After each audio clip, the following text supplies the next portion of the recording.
GNT special में आज बात उस धाम की जहां विराजे हैं जगत के नाथ। हाल ही में जगन्नाथपुरी में एक ऐसी घटना हुई है जो पहली नजर में साधारण दिखती है, लेकिन लोगों के नजरिए और धारणाओं से इस घटना को असाधारण बना दिया है। दरअसल भगवान जगन्नाथ मंदिर का एक ऐसा हैरान करने वाला वीडियो सोशल मीडिया पर वायरल हो रहा है। इस वीडियो में बाज जैसा एक पक्षी अपने पंजों में मंदिर के शिखर पर लगे ध्वज को ले जाता दिख रहा है। इसे लेकर ये आशंका जताई जा रही है कि ये किसी अनिष्ट का संकेत है, तो वहीं ऐसे लोग भी हैं जो इसे एक आम घटना बता रहे हैं, जहां एक पंछी उड़ता हुआ एक चटक रंग वाली चमकती हुई चीज के नजदीक आया और वो चीज उसके पंजों से उलझकर साथ खिंचती चली गई। खास बात यह रही कि वो एक आम चीज नहीं बल्कि करोड़ों के आराध्य भगवान जगन्नाथ के मंदिर की पताका थी। तभी तो जगन्नाथ मंदिर के हर रहस्य और मान्यता में अगाध विश्वास रखने वाले लोग इस घटना को लेकर भयभीत हैं। तो सवाल यह है कि भगवान जगन्नाथ के दर पर जो घटा वो महज होनी थी या एक अनहोनी की आहट है।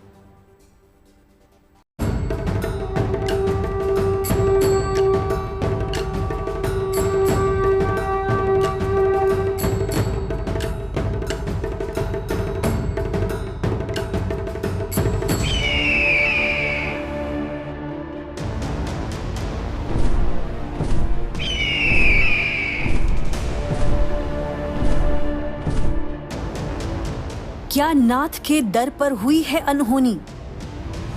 क्या ये अंत का आरंभ है?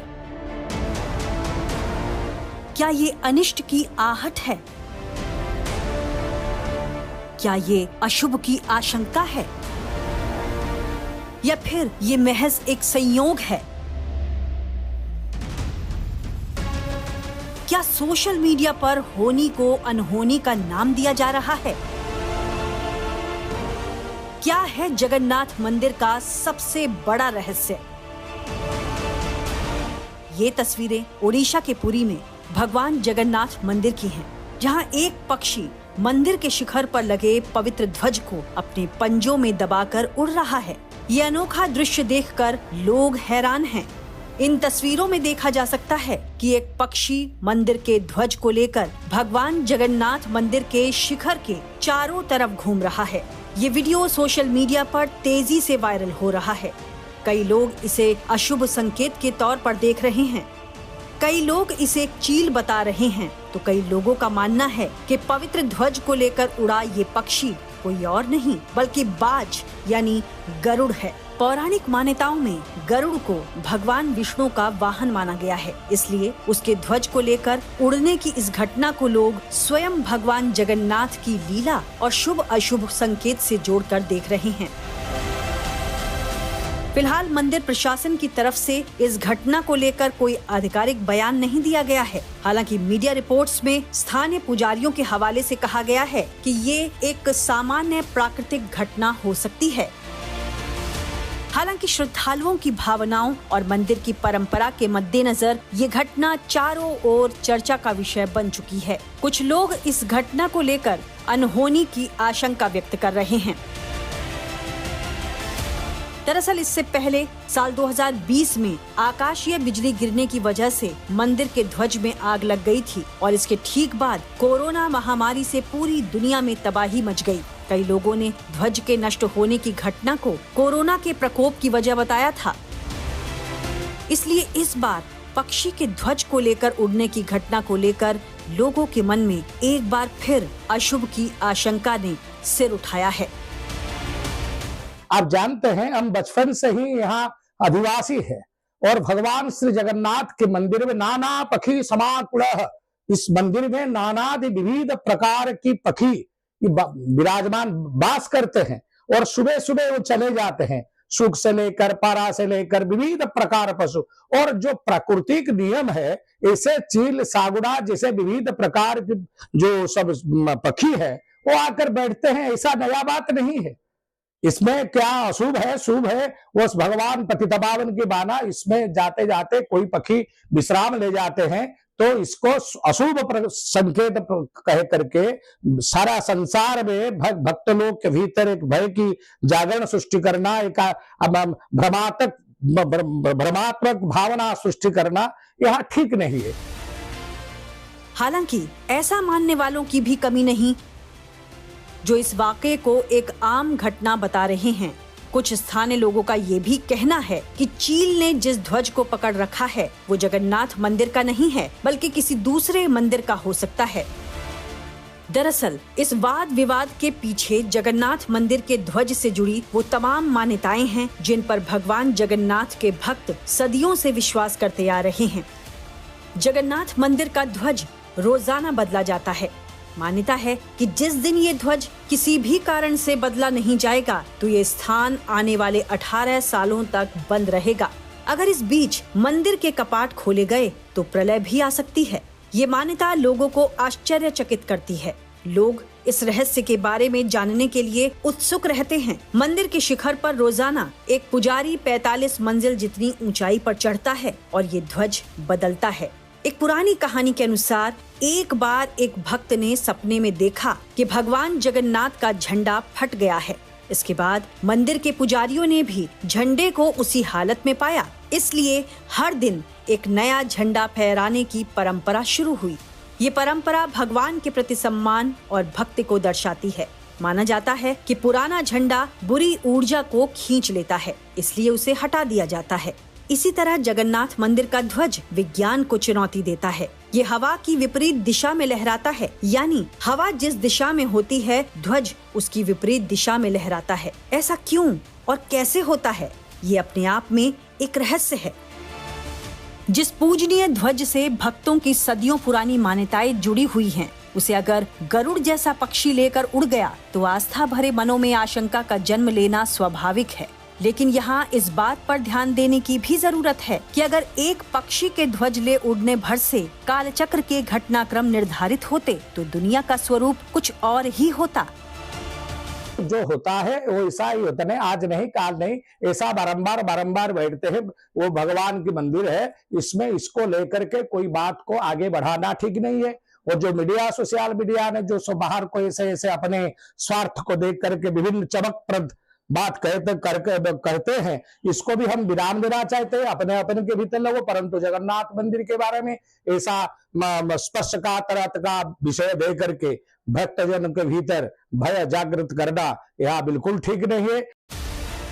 जिस तरह गरुड़ कहे जाने वाले इस पक्षी के ध्वज लेकर उड़ जाने को लेकर शकुन अपशकुन की बातें हो रही हैं, ठीक इसी तरह कई और पक्षी और जानवर हैं जिनसे जुड़ी शुभ अशुभ धारणाएं आम जनमानस में सदियों से पलती आ रही हैं। मसलन कौवा, उल्लू और कबूतर जैसे पक्षी, तो वहीं गाय, बिल्ली, कुत्ता, घोड़ा और हाथी जैसे कई जानवर भी हैं जिनसे जुड़े शकुन अपशकुन सदियों से हमारी मान्यताओं, परंपराओं और किंवदंतियों का हिस्सा हैं। लिहाजा इनमें कई लोगों का भावनात्मक जुड़ाव भी होता है, तो वहीं लोग अपने अपने विचार, विश्वास और नजरिए के आधार पर इन्हें सिर्फ संयोग या अंधविश्वास कहकर नकारते या स्वीकारते भी हैं। वास्तव में संसार भर के आकाश में चील और गरुड़ समेत असंख्य पक्षी स्वच्छंद उड़ते हैं। ऐसे में ये घटना महज इत्तेफाक भी हो सकती है। संभव है कि आसमान से गुजरता पक्षी मंदिर के शिखर पर लहराते ध्वज का चटक रंग देख उसकी ओर आकर्षित हो गया हो, या हो सकता है कि कौतूहल की उसी अवस्था में पक्षी ध्वज को अपनी चोंच में दबाकर उड़ चला हो, या फिर संभावना इस बात की भी है कि पक्षी उड़ान के दौरान ध्वज से टकराया हो और ध्वज उसके पंखों में उलझ गया हो। हमारे यहाँ शास्त्रों में कहा गया है कि ज्ञानम च तत् मनुष्याणाम यत्तेषां मृग पक्षिणाम मनुष्याणाम च तेषां तुल्य मन तथो भयो हो। मनुष्य और पक्षी में यही अंतर है, पक्षी को ज्ञान नहीं है। किसी कारणवश उसके पंख में कोई कपड़ा फंस गया या कुछ फंस गया तो बेचैनी में, क्योंकि वो मनुष्य नहीं है, निकाल नहीं सकता, उस बेचैनी में वो मंदिर के चारों ओर लेकर के घूम रहा है। इसको लोगों ने दूसरे उससे जोड़ दिया है कि कोई अनहोनी घटना, ऐसी कोई अनहोनी घटना इससे नहीं घटी, क्योंकि हमारे शास्त्रों में ऐसा कोई प्रमाण नहीं है कि कोई पक्षी अगर मंदिर की परिक्रमा करे कोई कपड़ा लेकर के तो उससे कोई अनहोनी हो जाए। ऐसा कुछ नहीं है, एक स्वाभाविक क्रिया है। जिस तरह एक घटना के घटित होने के पीछे कई कारण और संभावनाएं हो सकती हैं, ठीक उसी तरह उसके घटित होने पर कई परिणाम सामने आ सकते हैं। लेकिन ये जरूरी नहीं कि हर बार उस घटना में कोई शुभ या अशुभ संकेत ही छुपा हो। यानी जगन्नाथ धाम में हुई ये घटना अनहोनी के संकेत की जगह महज ईश्वर प्रदत्त होनी भी हो सकती है, यानी महज एक इत्तेफाक। ऐसे में इस घटना को लेकर मन में अशुभ की आशंका और अनिष्ट का भय रखने की जगह इस बात पर विश्वास रखना बेहतर है कि हो ही सो ही जो नाथ रचि राखा। जगन्नाथपुरी से अजय नाथ के साथ bureau report, good news today. ये तो महज एक घटना है, लेकिन भगवान जगन्नाथ का ये पावन धाम अपने आप में अनोखा है। जगन्नाथ धाम से जुड़े ऐसे कई रहस्य हैं जिन्हें आज तक कोई जान नहीं पाया। ये दुनिया का अकेला मंदिर है जहां अधूरी मूर्तियां स्थापित हैं, जिन्हें बेहद गुप्त तरीके से हर 12 साल बाद बदला जाता है। मान्यता है कि मंदिर के खजाने की रक्षा नाग करते हैं। तो वहीं जगन्नाथ मंदिर की महारसोई और यहाँ पकने वाला प्रसाद भी दुनिया के लिए किसी रहस्य से कम नहीं है। बंगाल की खाड़ी के पूर्वी छोर पर बसी पवित्र नगरी पुरी, जहां विराजते हैं सारे जगत के नाथ भगवान जगन्नाथ। कभी उत्कल प्रदेश के नाम की पहचान रखने वाले ओडिशा की पुरी नगरी सनातन धर्म की प्राचीन और पवित्र 7 नगरियों में से एक मानी जाती है। भगवान जगन्नाथ की मौजूदगी के चलते पुरी को बद्रीनाथ, द्वारका और रामेश्वरम के साथ भगवान विष्णु के 4 धामों में से एक का स्थान प्राप्त है। माना जाता है कि द्वापर के बाद भगवान कृष्ण पुरी में जग के नाथ यानी जगन्नाथ के रूप में निवास करने लगे। यहाँ भगवान जगन्नाथ बड़े भाई बलभद्र और बहन सुभद्रा के साथ विराजते हैं। मान्यता है भगवान विष्णु जब चारों धामों पर बसे अपने धामों की यात्रा पर जाते हैं तो हिमालय की ऊंची चोटियों पर बने अपने धाम बद्रीनाथ में स्नान करते हैं, पश्चिम में गुजरात के द्वारका में वस्त्र पहनते हैं, पुरी में भोजन करते हैं और दक्षिण में रामेश्वरम में विश्राम करते हैं।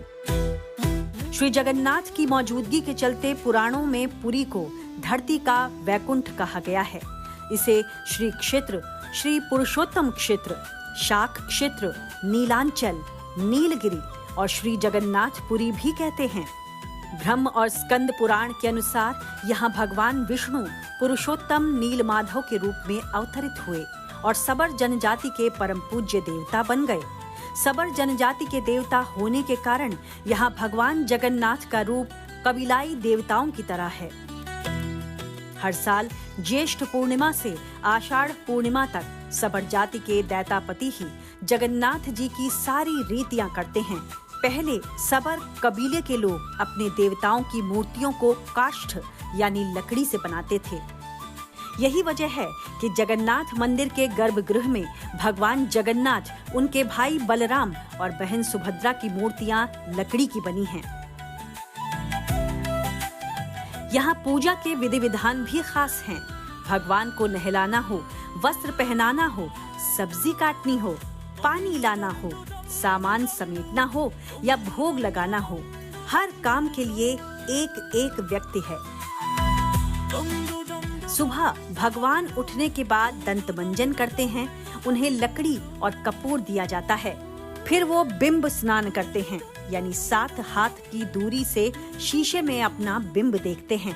वो शीशा सूर्य का प्रतीक होता है और मंत्रों से स्थापित किया जाता है।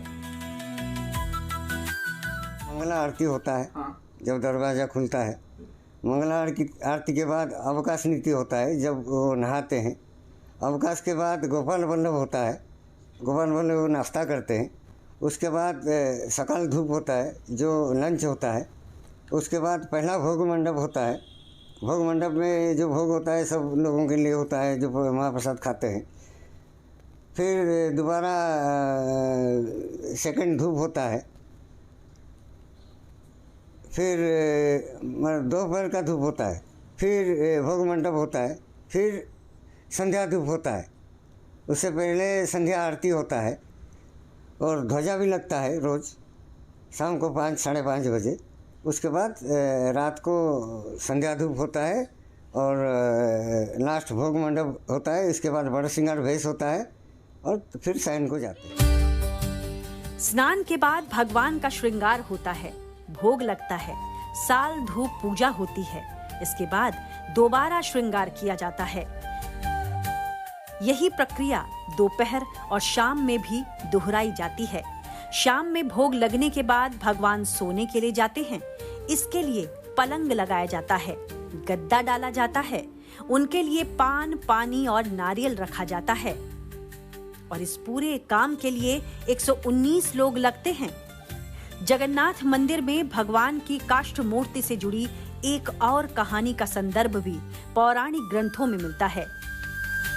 इस कहानी के अनुसार एक बार पुरी के राजा इंद्रद्युम्न के सपने में भगवान जगन्नाथ जी प्रकट हुए। भगवान ने राजा से कहा, यहीं पास में समुद्र में बड़ी लकड़ियां बह रही हैं, उन लकड़ियों से हमारी 3 मूर्तियां बनवाओ। राजा नींद से जागे और तुरंत ही भगवान की बताई जगह पर पहुंचे तो वहां बड़ी बड़ी लकड़ियां मिल गईं। इसके बाद देवशिल्पी विश्वकर्मा एक बढ़ई के रूप में राजा के पास गए और राजा ने उस बढ़ई को लकड़ियों से भगवान की मूर्तियां बनाने का काम सौंप दिया।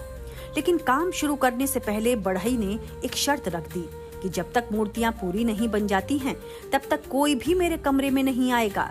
राजा ने उस बढ़ई की बात मान ली और बढ़ई ने एक कमरे में मूर्तियां बनाने का काम शुरू कर दिया। बहुत दिनों तक जब बढ़ई ने कमरे का दरवाजा नहीं खोला तो एक दिन महारानी ने कमरे के अंदर झांकने की कोशिश की। ऐसा होते ही बढ़ई ने तुरंत दरवाजा खोला और कहा कि आपने मेरी शर्त तोड़ दी है, मूर्तियां अब तक अधूरी हैं, लेकिन अब मैं ये काम पूरा नहीं कर सकता। इस घटना के बाद जगन्नाथ जी, बलभद्र जी और सुभद्रा जी की अधूरी मूर्तियां ही मंदिर में स्थापित कर दी गईं। तभी से भगवान की ऐसी ही मूर्तियों की पूजा की जा रही है। लेकिन भगवान की इन मूर्तियों को 15 साल में एक बार बदलने की परंपरा भी है। जब मंदिरों में मूर्तियां बदली जाती हैं, शहर की बिजली काट दी जाती है। जिस पुजारी को मूर्तियां बदलने की जिम्मेदारी मिलती है, उसकी आंखों पर पट्टी बांध दी जाती है। जगन्नाथपुरी मंदिर के रहस्यों में सबसे बड़ा आश्चर्य वो ब्रह्म पदार्थ है जिसे पुरानी मूर्तियों में से नई मूर्ति में स्थापित किया जाता है। मान्यता है कि इस ब्रह्म पदार्थ को आज तक किसी ने नहीं देखा। मान्यता ये भी है कि ये भगवान का दिल है जो द्वापर युग से आज तक धड़क रहा है। मूर्ति बदलने वाले आज भी भगवान की धड़कनों को महसूस करते हैं। जाहिर है ये कुछ ऐसी परंपराएं हैं जो जगन्नाथ मंदिर को लाखों लाख मंदिरों में अलग बनाती हैं। जितना खास जगन्नाथ मंदिर है, उतनी ही खास यहाँ की रसोई भी है। हर जगह प्रसाद मिलता है, यहाँ जगन्नाथपुरी में महाप्रसाद मिलता है। तो ये महाप्रसाद, ये हांडी के ऊपर हांडी रहता है, हांडी के ऊपर हांडी रहता है, पहला ऊपर वाला हांडी होता है। तो ये एक चमत्कार है अपने आप में। यहाँ रोज भगवान के लिए 56 तरह के प्रसाद बनते हैं।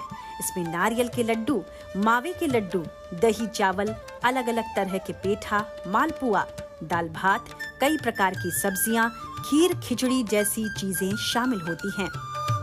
प्रसाद बनाने के लिए कुएं के पानी का इस्तेमाल होता है, जिसे सोने के घड़े से निकाला जाता है। आपको जानकर हैरानी होगी कि प्रसाद की ये चीजें 742 चूल्हों पर एक साथ बनती हैं।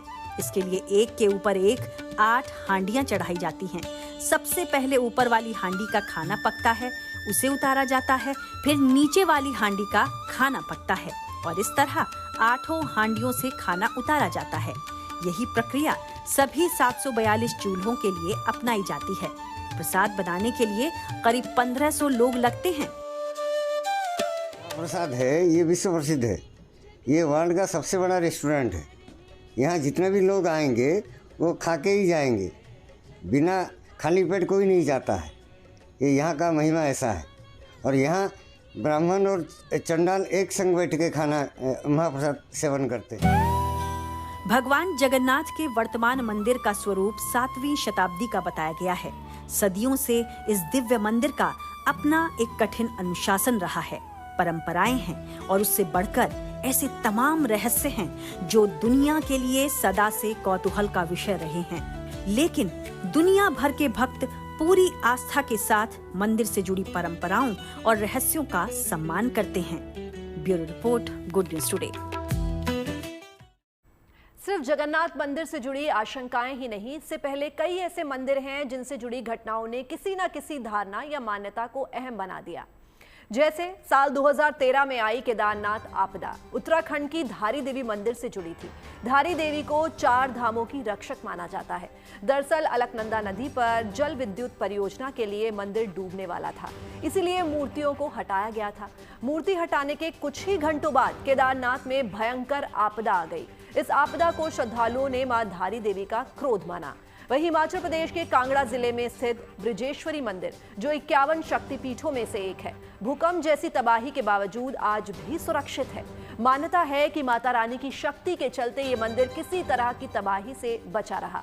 हिमाचल प्रदेश के मंडी में मौजूद पंचवक्त्र मंदिर के बारे में भी यही मान्यता है कि 2023 में तबाही और जल प्रलय के बावजूद विशाल पंचमुखी महादेव की कृपा से मंदिर को आंच तक नहीं आई। इसी तरह 2023 में हुए सिलक्वारा टनल हादसे को स्थानीय लोगों ने बाबा बौखनाक के प्रकोप के रूप में देखा। टनल में 41 मजदूरों के फंसने के बाद सुरंग के मुहाने पर बाबा बौखनाक का अस्थायी मंदिर बनाकर पूजा अर्चना शुरू की गई। हादसे में 17वें दिन सभी मजदूरों को सुरक्षित बाहर निकाल लिया गया। आज टनल के बैक थ्रू के साथ वहां भव्य मंदिर में बाबा बौखनाक की प्राण प्रतिष्ठा की गई है। JNT स्पेशल में फिलहाल के लिए बस इतना ही। बाकी देश और दुनिया की तमाम पॉजिटिव न्यूज के लिए आप बने रहिए गुड न्यूज टुडे पर। नमस्कार।